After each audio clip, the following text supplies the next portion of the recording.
Welcome in, beautiful people. This is the Second Legacy, and this is going to be an episode that you are going to cherish, hold near and dear to your heart. And I hope you guys feel the same way. Everything will be linked into the description box below, and make sure you guys hit that like button, subscribe to the channel, and help the channel grow. And we appreciate that from the bottom of our Second Amendment hearts. And with that, Tim, I'm so happy to see you today. Do you know why? Why? What did I do? Because you don't exactly. You did nothing, and that's the best part. So nothing else, nothing outside of the norm. You actually don't know this segment that I'm going to bring up first, and we get a natural reaction, and I cannot wait. I've been really excited about this all morning. I'll be honest. I hope I don't disappoint. Well, I hope you don't too, but I think it'll be good. I think it'll be good. No pressure. Yeah. No pressure. No. But hey, here's the rules though. For people of the Second Legacy, you rode your bike this morning, right? So that's like set up for a perfect day. So yeah, it could be. I'm just saying. So with that, I want to jump in. I want to tell you a story, Tim. Because this might be one of the stupidest gun lawsuits that I've ever seen. It's got everything the people need. It's got juicy malfeasance from gun control groups. It's got stupidity. It's got multiple gun control groups collaborating together all around, just silliness. And with that, let's get into this. Let me bring you along because this is the first clip. Dr. Producer, hit that one for me. And who was shot accidentally in the face by a friend back in 2021 has now filed a lawsuit against one of the nation's leading ghost gun developers. In the lawsuit, the teen alleges the seller supplied an underage buyer with the kit used to assemble a firearm. R.L. Myers joins us from Ann Arbor with a closer look at the lawsuit and what they are hoping to accomplish. All it took was a credit card and the internet, and Guy Boyd's life was changed forever. His friend bought and assembled a ghost gun kit when both boys were 17 years old, creating a firearm that shot Boyd in the face. Well, just this week, Boyd filed a lawsuit against the company that sells that ghost gun kit. So the first thing that jumped out at me is the lady at the end doing the commentary. Mm-hmm. Yeah. She literally said the gun shot him in the face. Yeah, I mean, the gun did it. Once again, it's the gun. So let me understand this. Yep. It's a ghost gun. Yes. You know what a ghost gun is, what they're talking about? The polymer lowers. The ATF does not consider that to be a firearm. Why? Ooh. Because it's a useless hunk of plastic. It requires machine work to finish it. It's not like you just pick it up, assemble it, and go shoot your friend in the face with it. It requires skill, it requires tools, it requires some assembly required along with manufacturing within mills and things like that. It's not like you just pick up the parts and run out and shoot your friend in the face. But then she lays the blame at the feet of the gun. The gun shot him in the face, folks. Back to you, John. Yep. So you nailed that. You nailed it right out the gate. I'm so excited. See, I knew you'd be on it today. So here's the setup. So they're doing a story in Michigan where this is occurring against a manufacturer. We're going to show you in a second what the manufacturer is. But the entire idea is around the specter of a ghost gun. Because remember something that we've talked about a couple of times. Tim, you and I have had multiple discussions around the confusion that the micro examination of the facts brings the gun controlling left. They have to go very broad and very macro because that's the only way they keep the attention and the rage. Because when you look at actually details and laws and federal regulations, they get lost in the weeds. So they got to keep it really high level on common sense gun violence, epidemic, whatever the word is that they want, and they can rally everyone to that. This is an example of them going down details and where it gets really, really muddy. And when it gets muddy, they try their very, very best to keep it nice and clean. Okay. So it's about ghost guns. Okay. Listen to the second clip and it's going to start to get a little suspicious for you. This is number 2. Before the shooting, his mom tells me Boyd participated in a lot of activities, from football to swimming to Boy Scouts. All things that fell by the wayside after being shot by a friend who bought the kit through JSD Supply. At the heart of our case is the simple proposition that unsupervised children should not be able to purchase firearms. But because JSD Supply set up a business model where they didn't do any meaningful verifications about age, criminal history, mental health status, it became very, very easy for a 17-year-old who needed nothing more than a credit card, the internet, and a home address to get a gun shipped directly to his door. To get a non-gun shipped to his door that required machining to finish. And I guess these clowns have probably never heard of a 3D printer. You can pick up the files to print Glock lowers, type lowers, for free off the internet, and it's perfectly legal, no credit card required. Oh my gosh, which a credit card, he was able to change the course of his life. Yeah, a credit card, an end mill, tools, and a desire to assemble a firearm. It wasn't that they're trying to make it sound like they just mailed him a gun in the mail and he went Exactly. well, he didn't do anything. The gun shot his friend in the face, but Exactly. it's just, but then on top of that, while they're talking about this harkens back to the games that they played back in the 80s and 90s. They're talking about a ghost gun. I'm assuming it's going to be a Glock type firearm, right? We don't know. I don't know that they've said, but look at all the stuff they had laid out on the table. AR-15s, body armor, bags full of ammunition. Anything they can do, anything they can show on a table that would elicit emotional response is on that table, yet has absolutely nothing to do with the story. Nicely done. Idiots. You are nailing it. So we're only 2/3 of the way in, and you're already picking up all the little breadcrumbs. Okay, but there's something that you missed, Tim. And this, I don't blame you on this one. All right. You nailed the AR scary images. Nailed it.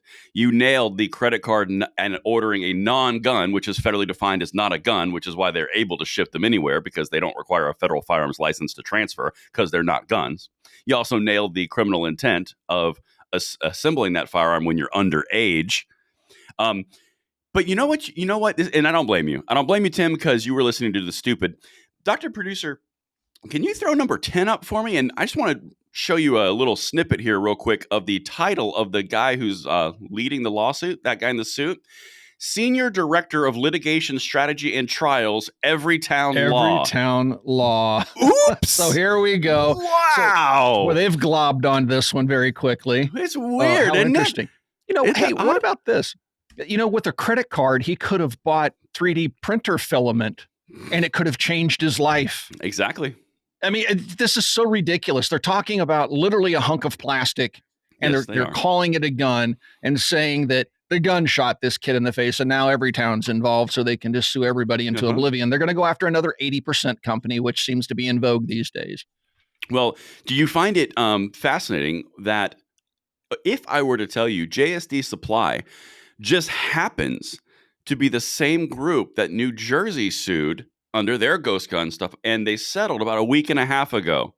Would it intrigue you that the same company and Everytown Law, which isn't that weird? So they settled and they spun up another lawsuit immediately thereafter. It's almost like maybe they're trying to bankrupt a legitimate company. It's odd. That does not sell firearms. Exactly. They don't sell firearms. That's why they don't have to go through the federal firearms legislation or regulations.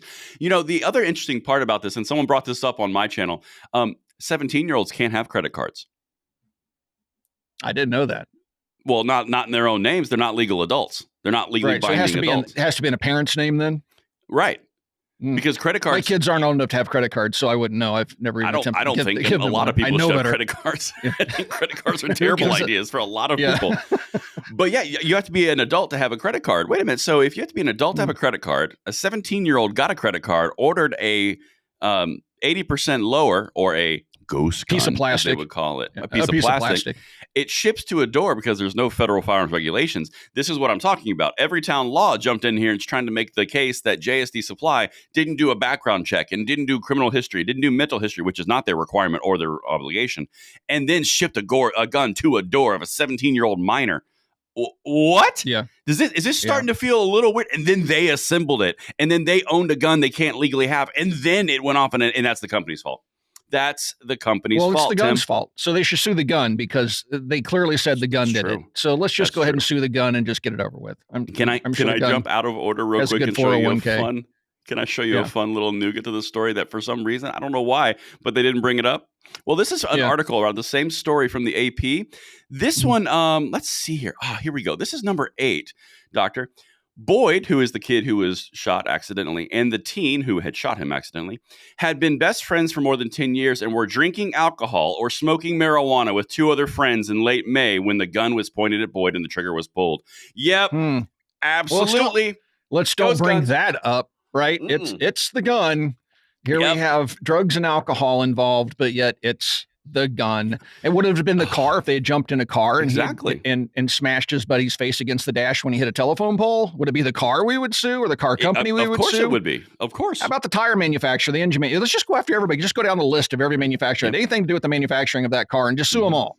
You know what? And while we're at it, we can hold the person accountable. Who paved that road? I want to know who paved that road. That's what I want to know. Sue Who put them that too. telephone pole there? Because if that Yep. you know what? Dadgummit, who planted that pine tree that became that telephone pole? They And would have just planted it 10 if they foot planted further it down the road. just that tragedy way, could have that been pole wouldn't have been there. Tragedy averted. Nothing could have. Who built the chainsaw that made and enabled that guy to cut down that pine tree, which then became the pine tree pole, which then the car hit after alcohol and tobacco was involved with a minor who can't legally do it. That's what I want to know, Tim. That is what I want to know. On a more serious note, you know where this goes, though. So this is just the first step, because this goes to what ATF has been trying to do. They want to serialize every single Of course. part in a course firearm they so do. that buying a barrel, you have to do a 4473 form, buying a slide, 4473 form, buying a firing pin, 4473 form, buying a magazine, 4473 form. That's what they want to do. And Well, this yeah. is leading up to that, I'm absolutely sure. It's at least it's a cog in the machine, right? It's Yep. the ghost image of where they're trying to go, and not necessarily only the ATF. Because I'm going to be honest with you, Tim. I've noticed a trend recently about the last 2-3 years. Everytown for Gun Safety, particularly Everytown for Gun Safety, has been using the ATF as kind of like a political bully to hit whoever they want, because they pull the strings. The administration gets a Office of White House or White House Office of Gun Violence Prevention. Everytown for Gun Safety's actual directors run that office. They have influence over the ATF, and the ATF starts going after what different regulations of what Everytown law's priorities are. There is no way not to connect these two dots, but I think it's very interesting, all the things we brought forward. And now, Tim, the culmination, the last video, this is number 3, which will tie the entire thing together. Cam Ding tells me the website from which the Ghost Gun kit was purchased actively advertises just how easy it is to build a firearm from one of their kits. In these kits, you had every single thing you needed to build a firearm. And when you purchase these two kits together, ATF has observed that these kits can be assembled in as little as 30 minutes. Alongside compensation for Guy's medical bills, his mother tells me she would really like to see change in the gun culture in our country. We need to have reform. And ghost guns, the loophole that they had that, just because they're 80% done, that they weren't considered guns. This is proof that just a couple drill holes and a couple pieces, it's a gun. Really? Interesting. Yeah, just a couple drill holes. She's an expert now. Well, you know what's interesting though? In that segment, they showed an AR-15 with a bump stock. Yeah, and weird, right? Firing what looked like fully automatic as they're telling a story Oh. about a ghost gun, a handgun that was misused. It's weird. But they got to throw in the video clip of the guy with the bump stock firing a rifle, an AR-15, very quickly, because again, they're tying emotion to the story because they know the story doesn't have a whole lot of legs to it. So we got to kind of buttress things a little bit, and let's just show the big scary AR-15 with the bump stock. And then we get grandma out there with her Mom's Demand Action t-shirt saying that, this 80% stuff, it's really a gun, but you just got to drill a few holes. You got to do this. They say you can do it in 30 minutes. Well, it took the director of the ATF branch that governs ammunition 30 minutes to get one of the darn things apart. And it wasn't even an 80% gun. It was a fully functioning one. That's true. That's true. 30 You know minutes, what? my rear end. I would agree. 30 minutes is not. I don't know why they think that's a impactful point. So we've picked up a lot of things in this propaganda hit piece, because this was nothing short of propaganda, like, across the board. In summation, we've got the mom rocking a Mom's Demand t-shirt, Mom's Demand Action t-shirt, talking about an 80% firearm, or an 80%, it's not even a firearm, 80% lower, or a 80% frame is now a firearm. So it is a firearm, right? We're going to come back to that in 1 second. You had a 17-year-old who ordered it with, I presume, a parent's credit card, or at least an account tied to a parent's credit card. Then they made the firearm, which they can't legally do in America because it's not a legal age or it's not an 18-year-old age consent thing. You don't have the right to do that. That's the standing There's law. a law that was There's broken. a standing Yeah. law, right? That's what I mean. There's a standing law. Then But if you they had had a couple more, it alcohol. would have been better. Well, yeah, right. You have alcohol, and then you have marijuana involved. It's the ghost gun company's fault, who just sells frames, because they didn't do background checks, mental health checks, or any type of actual background, because they don't have to. And then Everytown Law is spearheading the entire lawsuit with a lot of propaganda. You guys seeing what we're seeing here? Like, this is it. Yeah. And my final question, Tim, to wrap this segment, this is a very important question.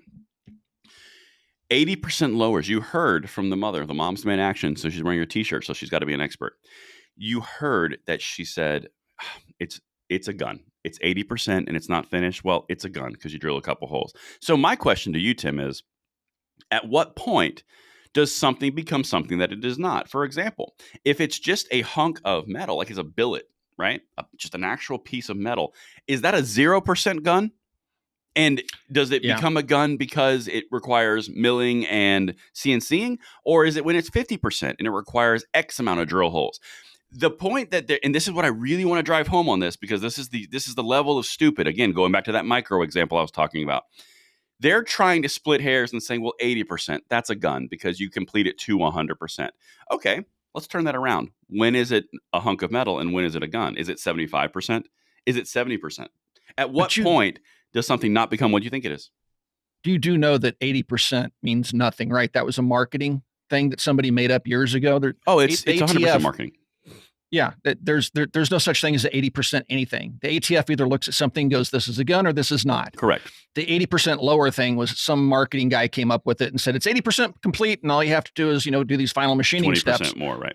Right. But there's no such thing as 80% in U.S. law. There's nothing about 80% in regulation. So her parroting the 80% is something that was given to her as a talking point because it sounds scary. It's 80%. It's almost there. No, it is not a gun. Under U.S. law, under U.S. regulations, as currently defined, it's a hunk of plastic. There's no 80% anything. It's 100% nothing. And it only becomes a firearm when you manufacture it into one. So, but again, that's why it's so powerful, because a lot of people don't know what you just said.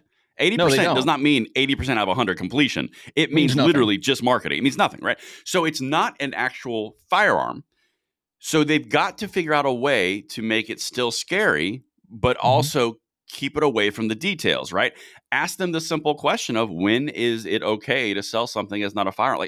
Like for example, it's a copper wire, like a coil of copper wire. Is that extremely dangerous with electricity because it could become a misassembled socket conduit?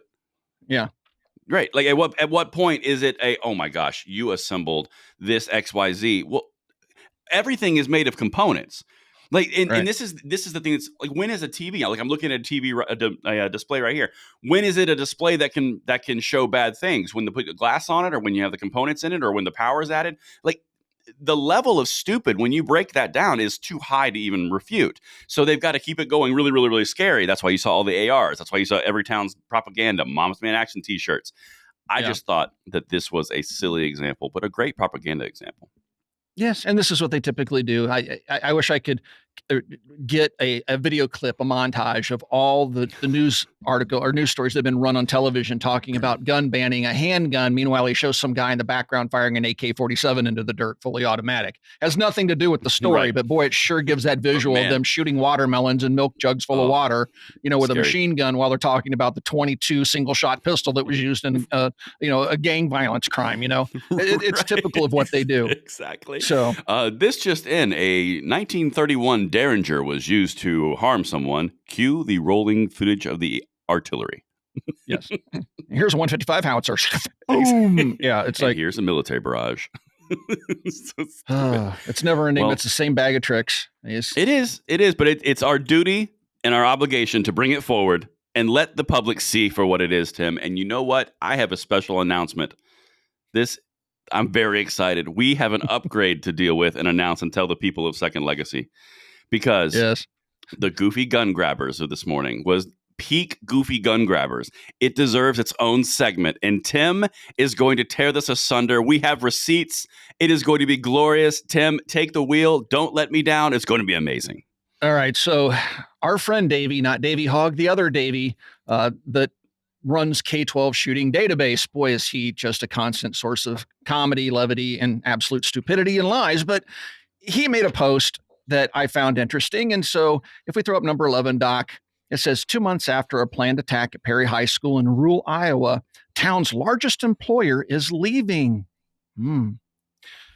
Paper and Journal of Population Economics last month showed negative effects of school shootings from 1994 to 2005 on health-related behaviors, and human capital outcomes. Boy, and then he links to nothing and shows a screenshot of a story. You can see the little play button there right between top and stories. So you know there's an article out there that he's referencing, but for some reason he left that link out. And me being suspicious of Davy's own stupidity and his ability to lie and misdirect people, I thought, well, let's Google that string of text and see if we can find the actual article. And guess what I found? Oh, The actual article. Bring us in. So now let's set this up. He didn't want to link to the article because the article completely tears apart his apparent argument here. What he's trying to tell you is, this is the lie he's trying to tell you kind of in an indirect way, that because of the school shooting, this major employer is now going to leave this town and leave thousands of people out of work because gun violence in schools drove the employer out of town. That's clearly the implication. But that is not the story. Number 12, Doc. 2 months after school shooting, Iowa town is losing its largest employer as pork plant closes. Now, this title is less misleading. This could just be like, this poor town is now suffering 2 tragedies, right? Correct. I don't see anything nefarious necessarily in this particular article. And then if you go down to number 13, it says Tyson Foods will continue streamlining its operations. Continue, folks.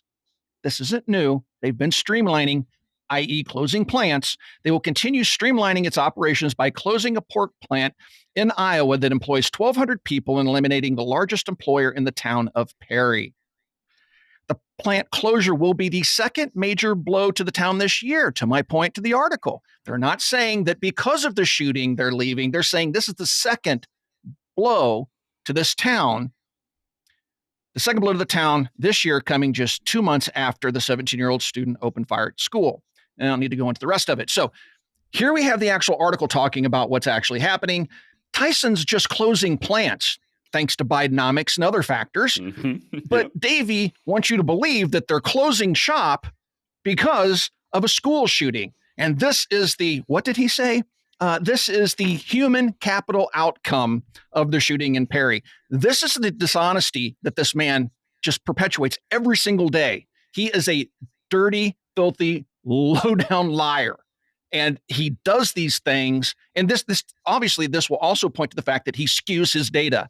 The man couldn't tell the truth if his life depended on it. And this is evidence of that. Braden, I've taken enough of this time. Yes. Let him have it. That was so good. That was so good. But something popped into my brain while you were going down that. And that was well presented. I like that. Thank you. I like the way you led that through. That was nice. So here's the thing that I really jumped out to me. So if you guys are new to the channel, or you've watched recently, or you're a veteran for this channel, K through 12 school shooting database comes up frequently, right? And the reason that it comes up frequently is not because we like bashing this account. The reason why is because they consistently, and by they I mean the purveyor of this account, consistently states mistruths as 100% fact in order to propagate gun control, which would infringe upon the Second Amendment rights of an entire nation. So in order to achieve the outcome, they are willing to misrepresent facts and data to get you to a point where you'll give up your own rights. Now, this is the deeper understanding of this, Tim. And please let me know if I land this plane.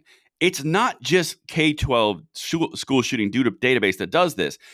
This account is new. They don't know all the details. They don't know how to get around the pitfalls that an Every Town for Gun Safety or a Moms Man Action or a Giffords.org does. So this guy routinely makes mistakes, and then he sources information where we can go and call him for exactly what he's saying is incorrect. The bigger groups don't do that. They'll put out very big, broad platitudes. He tries to go in and say, look at all these things. This is horrible and it's awful. We did an episode all about how he mischaracterized shootings as school shootings in the month of January. We did the entire thing, and it's laughable. I think one of them was actually near a school. The others were like in a parking garage or at a school bus stop, or overnight someone did something bad and they found shell casings in the parking lot. I mean, literally, we did the video, right? Right. But it speaks to the entire apparatus on the gun control side of, it's okay if you have to lie to people. It's okay if you have to mislead them, because we're trying to lead them to a better path. We want our outcome so badly that we're willing to do this. And this is the necessity that has to happen in order to lead people to the promised land. That is why we hit these things so hard, because it's obvious what they're doing. And what you just said here was perfect. That literally the article itself, from the actual news source, says all the things that are occurring in that town. 2 months after the school shooting, Iowa is losing its largest employer. To your point, that could just say that sucks. But what did the gun controller say? That hurts that town, right? Right. What did the gun controller say? Well, the health-related behaviors and human capital outcomes of shootings and guns and all that. That's not even remotely close. And then you didn't link it, which proves you knew that if you linked the article, you'd get crap on your feed saying that it was all manipulation. But you know what I noticed is absent also, Tim? See, now I'm getting spicy. When Remington left the New York town and that entire New York town is reeling from the lack of jobs and manufacturing, it's funny. I don't hear anything from these people saying about the human cost and the health-related behaviors and all the economic impact of those towns leaving because of a aggressive political environment against gun manufacturers. It's weird. I don't remember that. No, because they want them all shut down. Oh. Yeah. And another interesting thing about old Davey over at K-12 is the fact that he likes to toot his own horn. So every time Newtown or some other anti-gun group picks up one of his hit pieces that are full of lies like this, and they do, he'll say, look, and he'll quote the article of them misquote or quoting his misinformation, right? So they love this guy. Newtown, Giffords, all those clowns love this guy, and they do use his false data to push their narrative, but they're very careful. I'll guarantee you they didn't repost this one because this one is way too easy to show that he's just outright lying to your face and purposely trying to hide and cover his tracks by not putting the link in there as if we're too stupid to literally Google the title of the article he screenshot. It's the man so is difficult. dumb as a bag of rocks, man. Yeah, but the thing in this goes to the malfeasance of what we're facing, right? Because the Giffords.org to Everytown for Gun, these gun control groups, if they retweet something that he puts out, they have culpability. They have the ability to go, yeah, well, not culpability. I'm sorry. They're immune from culpability because they didn't put out that piece. They just retweeted it. Someone else put out something incorrect. All they have to do is delete the retweet. But this guy is the one that actually put it out. So it provides cover for gun control groups to say, look what we found. We retweeted this. And then if something bad happens, they can say, oh, that guy did it wrong. Sorry. We didn't do it, though. And if only the good things happen where they get more clicks and engagement on their Twitter profiles, oh, my goodness. Look how well that worked out, Tim. Would you look at that? And then it's funny how all that works. Well, anyway, Davey, thank you once again, my friend, for providing us with plenty of laughs and content. And let's hope that you don't quit anytime soon because we need you, buddy. Thanks for watching Second Legacy. We'll talk to you guys soon.